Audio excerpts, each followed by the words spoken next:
ఆలగడ్డ నియోజకవర్గ పరిధిలోని KC canal ఆయకట్టు రైతులకు చివరి ఆయకట్టు వరకు నీటిని అందిస్తామని ఎమ్మెల్యే భూమా అఖిలప్రియ భరోసా ఇచ్చారు.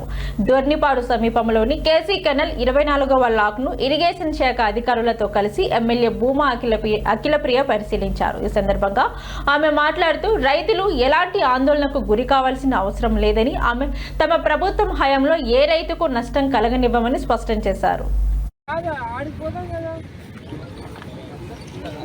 అన్ని రోడ్డు మీద పెట్టినా ఇదల్లా జస్ట్ బాలేదు.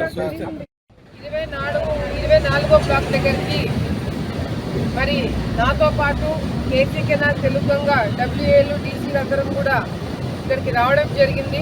నిజంగా ఈరోజు వెనకల మీరు నీళ్లు ఏ విధంగా మా ప్రాంతానికి వస్తున్నాయని చూస్తుంటే గతంలో ఇదే నీళ్లు ఇప్పుడు 2 అడుగులు ఉన్నాయి.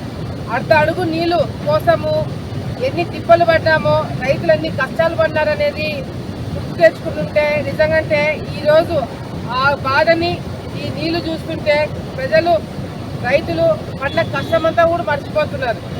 ఎందుకంటే మా ప్రాంతంలో ముఖ్యంగా ఆలగడ్డ ప్రాంతంలో చివరి ఆయకట్టు వరకు నీళ్లు తీసుకురావడానికి గతంలో మేము, మా తల్లిదండ్రులు, మా కుటుంబ సభ్యులు, రైతు కుటుంబాలు, రైతులందరూ ఎన్ని ఇబ్బందులు పడ్డారో మనకు తెలుసు.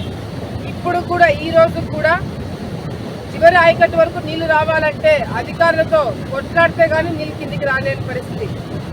కానీ రేపు చంద్రబాబు నాయుడు గారు విజయవాడలో అందరూ తెలుగంగా కేసీ కెనాల్కి సంబంధించిన డబ్ల్యూఎల్తో సహా అందరినీ కూడా విజయవాడకి పిలిపించుకొని జోగి రమేష్ ఇంకా కొంతమంది బ్యాచ్ ఉన్నారు. వీళ్ళందరూ పిచ్చి పిచ్చి మాటలు మాట్లాడుకుంటూ బయట తిరుగుతున్నారు. ఈ రోజు కూడా